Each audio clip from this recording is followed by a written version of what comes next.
Unlike today, back in 1978, family entertainment still revolved around Saturday night television. But Thames Television's poaching of Morecambe and Wise had left the BBC with only one ageing double act with which to shore up its Saturday night schedule. Opportunity was knocking for Britain's other comedy duos. Let's see more of dee-dee-dee-dee-dee-dee-dee-dee-dee. Yes, you guessed it. Little and Large. How did we first start? How did we first start? You tell him how we started. Met in a snooker hall, he chopped me head before he realised I wasn't the cue. Oh, no, come on. Well, it all started when I first met Sid. I didn't meet him, actually. I got him in my first car. He was the dipstick. Opportunity Knocks of its day was a brilliant show. It was a talent show fronted by Huey Green. France. If you can't spell Little and Large, just put rubbish, we'll know who you mean. And it was great. I mean, you reflect on it, you think, that was crap. But of the day, it was really, really entertaining. I mean, if you went on that and won the show, your career was launched. You move around with your fingers in the air, going dee-dee-dee-dee-dee. Winners of Opportunity Knocks, Little and Large, and it made a big difference. What a crap story. No, but, well, it's true. When you think we'll be on for about 30 bleeding seconds. Just 2 years after winning Opportunity Knocks, Sid and Eddie were the BBC's brand new Saturday night double act. It is slightly apocryphal, the story that my job was to find a replacement for Morecambe and Wise. It wasn't actually. Certainly if I was trying to find a replacement for Morecambe and Wise, Little and Large wouldn't have been my first choice. It's a bit like comparing caviar with fish paste. Who's that? Esther Ranson. Ladies and gentlemen, may I present Tony Wise, genius and legend. ITA. ITA? Indian takeaway. Morecambe and Wise were incredibly talented comedians with incredible timing. I'll turn it round. No, don't turn it round! Don't turn it round! Well, why not? We're playing for laughs, aren't we? I know that! I'm going to turn it round. Oh, don't! I always do that. Little and Large were just two jolly jokers. My name's Cannon, Frank Cannon. On the way over here, I got hit by a steamroller. Weren't you flattened? No, but the steamroller was. But the jolly japes of Little and Large on a Saturday evening were keeping upwards of 14 million viewers glued to their sofas. I think even probably at 7 we probably could turn our nose up a Little and Large. Although we would watch it. Yes, we would, yeah. You would watch it. Yeah, you would watch it. I don't know why you'd watch it, but... With his gag about Lulu starting a car. Yeah. Lulu's car. There was a Prince Charles, and you do that for all the different... Just noises. Frank Spencer's. Which is just genius. It's just brilliant. Jimmy Savile's. I was actually quite cruel to Little and Large as a TV critic. I think I said at one stage that watching them was like watching two men who had been thrown out of an aeroplane were trying to share the one parachute. Eddie Waring's. And it's quite sinister, in fact, that I can still quote it. Their problem on air was that they were so obviously filling in for Morecambe and Wise. And they couldn't win, in other words. Given that, they did okay. You're talking the difference between so many millions and a few fewer millions. You're still talking about millions of people. It is very hard to do, to make people turn on the TV set and not turn it off. And they can do that. Once more, the BBC seemed to have survived the loss of one of their most precious talents. But with Morecambe and Wise settled and secure on Wednesday nights, ITV now decided they needed to go head-to-head with their own Saturday night comedy duo. They too trawled Opportunity Knocks for inspiration. Only this time, they netted the losers. We came last. A rat won it, going back to the canteen playing spoons. Ladies and gentlemen, Morecambe and Wise's Hulser, Cannon and Ball. Real name?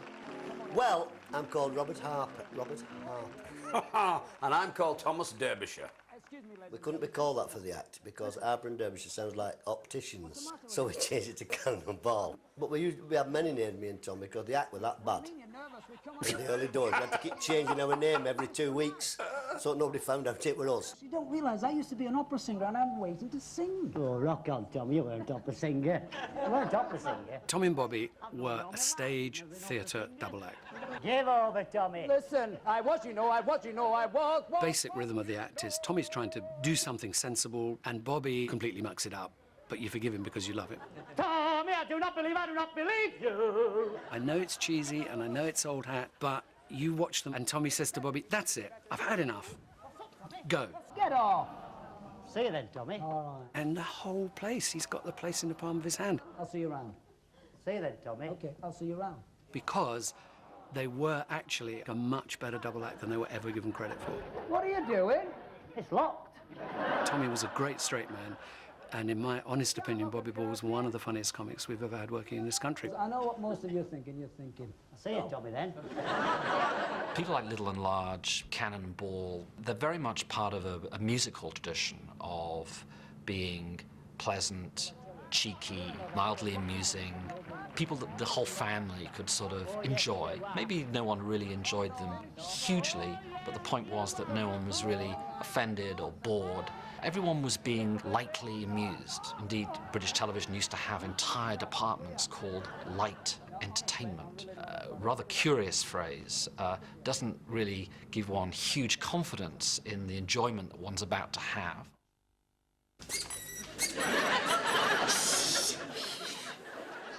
Cannon and Ball were ITV's great hope to finally break the BBC's Saturday night monopoly. What's that? But after losing opportunity knocks, they had a struggle to even get on air. It's a little bit funny. First, they were used as Bruce's stooges in the ill-fated Big Night. I'm not taking my feet off. But these sketches didn't even make it to air. The suits in charge thought that the answer to Big Night's problems was even more Bruce, and Tommy and Bobby remained on the cutting room floor. Really, it was disappointing for us, but yet in another way, it helped our career because we were never shown. I'm ready. Now! Hold it. Each week, something come up, and we were dropped, and we were dropped, and we were dropped on everything that we did. Down, Wilcox! And we got more publicity out of that. People began to catch on that Cannon and Ball kept being dropped. And suddenly, it was Michael Grade who actually saw a clip. And he turned around and said, give him no show. It's the Cannon And there we are, we're away. Then all the technicians went on strike. They did, And then they showed us, because, like Tom said, the publicity worked. And then we went on, and it was like, well, gobsmacked. Bobby and Tommy finally made it on air on Saturday the 28th of July 1979. Their end-of-pier pranks immediately pulled in 12 million committed followers. I remember laughing that hard right the way through the show that I actually blacked out for a while. But amazingly enough, in the same show, I was actually moved to tears at the end when they did a number. You know, to be able to take an audience right through that range of emotions is just something very special. When we did the North Pier in Blackpool, that's when suddenly we realised how our lives had changed. North Pier, eh? And the queue for tickets was right the way around the North Pier and right the way down the seafront. We couldn't get down the pier, it was just incredible. We had to have police protection to come up the pier. All these people were like a pop star. Unbelievable. Back on BBC One, the pressure of being at the heart of the Saturday night schedule was telling, and the series was beginning to look stretched. Now, before we begin... The issue, I think, for a lot of those Saturday night shows was the writing. A theatre double act can get away on 50 minutes of material for a whole summer season. Hello, my little chickadee. If you come to do 6 hours of television, that's 30 minutes of material each hour. I know who you are, you're the Incredible Hulk. And that's all got to be new material, because it can't be the stage act, because they're still working the stage act on stage. Writing for Little and Large had the added problem of what to do with Sid. I suppose one has to be honest and say that I don't think Sid could do anything more than what he did. So you did start to think out some really bloody stupid things, and he'd always do it. Well, we said, what is it? And he said it's a boxing kangaroo. Well, I have to say, shooting that sequence, I pissed myself laughing. Because we all knew this kangaroo was a vicious bugger. And the guy says, they've only got little weak arms. He said, but keep your hands up, Sid, because when it comes towards you, it'll try and grab you around the neck. And he said, well, what will happen? He said, well, if it gets its arms around your neck, it'll bring its strong feet up and rip you open. I have to say, I think this sequence is the most politically incorrect piece of comedy that has gone on British television in about the last 40 years.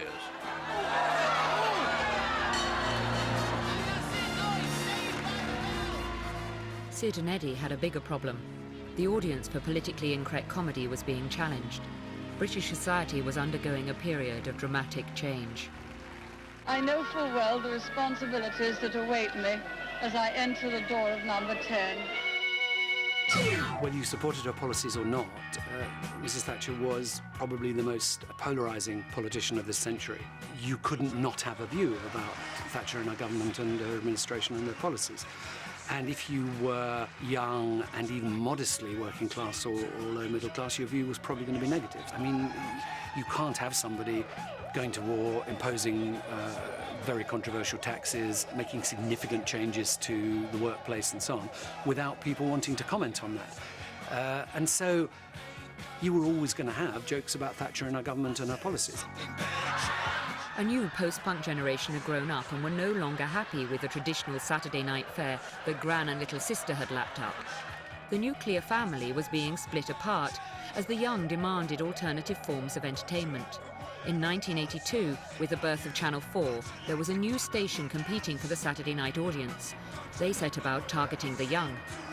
I think Saturday night television was something that you watched because you were in. And there was always, I think, the embarrassment when you were growing up, especially if you were a teenager, that you were in on Saturday night and you had to watch this stuff. So we realised that there was a growing audience that wasn't really being addressed by traditional kind of Saturday night television. In 1985, competing against the two Ronnies on BBC One and Cannon and Ball on ITV, Channel 4 produced their own alternative Saturday night variety show, Saturday Live. Is it live? Oh, good evening! And hello to all you people who haven't got anything better to do on a Saturday night either. By the way, this is Saturday Live. One of the things that we wanted to do on the show was use the show as a vehicle for people who'd never been seen before on television. Simon and I are very excited. Bloody excited! We found Fry and Laurie as being ideal double act. We found Harry Enfield. Good evening, ladies and gentlemen. Stavros here. We found the Joan Collins fan club, which actually was Julian Clary and his dog. I think it's true to say that I've been spending the last fortnight struggling down passages. Sorry, trifle vulgar, but that's the sort of level I work on. Quite clearly, we happened to tap into lots of people who were television material in the wings, waiting for that moment, waiting for that opportunity. Cherries on me left, all right, cherries on me right, all right. On an average Saturday night, the two Ronnies would get, I don't know, 15, 16 million people watching them. Cannon and Ball would get, I'm guessing now, 8 to 10 million. Saturday Live got between 3.5 and 4. But that's what it was intended to get. It was on Channel 4. For Channel 4, that was, and actually still is to this day, a damn decent number. We are the Dangerous Brothers. But it was clearly getting the attention of the generation it was aimed at. I have got no price. It was an incredibly liberating programme. The acts themselves were different, they were new, and telling you, oh, so it doesn't have to be like it is on Saturday night on television. It can be different, it can be slightly fresher, it can take things a bit further.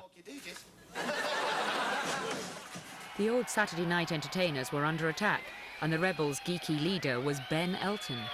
It's no good me having a go at Mrs. Thatcher, because she keeps her word. That's one thing I appreciate. She never breaks a word. Last general election, she promised she wouldn't touch the National Health Service. She kept her word. When she had a hand operation done, she did it in a private hospital. I respect that. You remember her hand? Ben created an interest in comedy about issues of the day that they obviously didn't address. The tendons on the hand were constricting, pulling in the fingers to form a claw.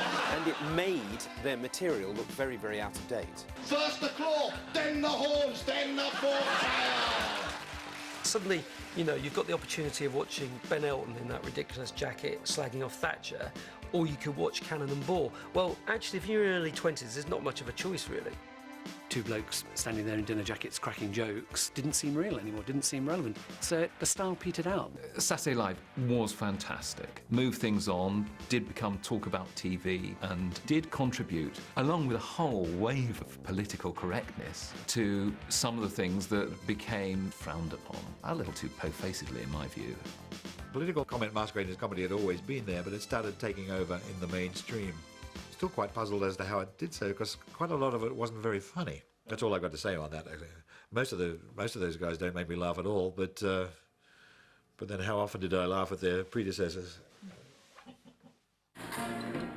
By today's standards, the mainstream entertainers were still pulling in massive audiences. But they were all beginning to feel the strain of keeping pace with 80s Britain. The modern type comedians, the Ben Attles of the world, did bring political correctness. When we first started off, you could virtually tell jokes about anything without seeing any sort of racial undertones or whatever. It was just jokes. We used to do Sid's Round the World music spot. And one week we went to India. And we were aware of what goes on, you know, the racial thing. Hey, hold it! Tandoori! Hey! Papadum! Now, for the comedy, we got this guy called Albert Moses. Yes? What is problem here, please? He talks in, and he is an Indian. He talks like an Indian, like Peter Sellers, you know, did a thing similar like that. I don't think Indian music is right for our show. Oh, no. Begging your pardon, Mr. Eddie. Please stand corrected. Many Indian people watch Little and Large. The letters that we got, how dare you take the mickey out of Indians, out of the accent. Yeah. And we went out of our way. Jokes. We never... Albert talks like that. Albert wasn't put it on. If we'd have been talking Indian, fair enough, but we weren't. We didn't do a Peter Sellers, but, you know, we got taken over the coals and we thought, what's it all about? It's like, it's even come down to that now. If you go in PC World, you've got to watch what you say. Do you like that? Politically correct. 10,000 Germans crossed the Rhine. Anyway, so, PC, when they did that politically correct and all that, and that's sexist and all that, it's comedy. It's comedy. I'll sing one of your like. Hitler. Slip on a banana skin. And you see... Hang on, he's going to break his spine, don't do that. That's right. No, he's a paraplegic. It's ridiculous. But these traditional comics were fighting a losing battle.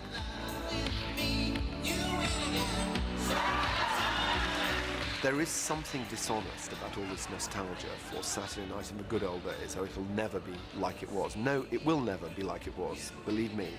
On the other hand, I remember in the 70s and the 80s, endless complaints about Saturday night. Even those people who would sit in their millions watching something would complain that it wasn't good enough. So in a curious way, it's like your first wife, you know, who you were always complaining about, and then you look back after two marriages later and say, oh God, those were the nostalgic, wonderful years. I'm Morris. Morris Gibb is taller and he's older. This is Morris Minor.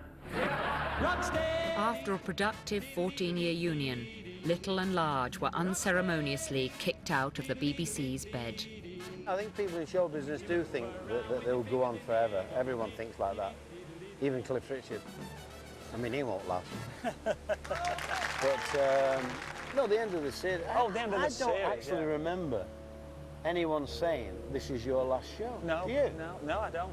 I don't remember. It wasn't like that. But in our case, I think enough was enough anyway. Yeah. The world was changing, so. I know also, I didn't think we were that bad, you know. I mean, 14 years on television.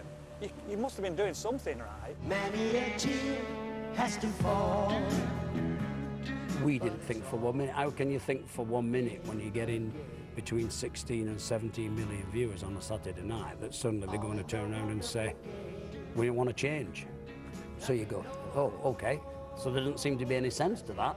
But they do, and that's what happened. That's as simple as it was. So we never understood that.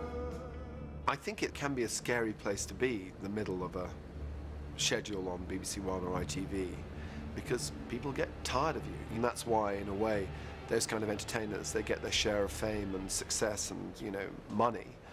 But it can be a comparatively short life. By 1991, Little and Large and Cannon and Ball were gone from Saturday night TV. An entertainment era had ended. With a dramatic increase in package holidays abroad, the traditional British seaside resort went into a terminal decline, and with it, much of the breeding ground for the old-time variety entertainer. You can hear the voiceover now, can't you? Two lonely figures, Yeah. spurned by television. looking for the local dole office. Don't work anymore. Whatever happened to the little and large? 2 for the price of 4. What is that? Ah, not bad, are you? Through the 90s, work really, really dropped. There wasn't many towns doing summer season. There was only this place, practically the only one left. What's your name, Michelle? Michelle. Is it really? Right. Never fails, that one. We ended up doing holiday camps and caravan sites and what have you, but we just weren't. We were still working, but not at the pace that we used to. You're doing a thing about golf? About golf, yeah? Right. So I'm going to put my tee on the floor. Well, no, I know you have to do that because you can't play golf holding a cup of tea. Hey, wherever we go, it's the same cry. You know, why are you not on television? The new wave of comedy had swept away the old guard from Saturday night TV. The problem was that most of them were neither suitable for a primetime slot, nor did they want to be. Television needed new superstar entertainers.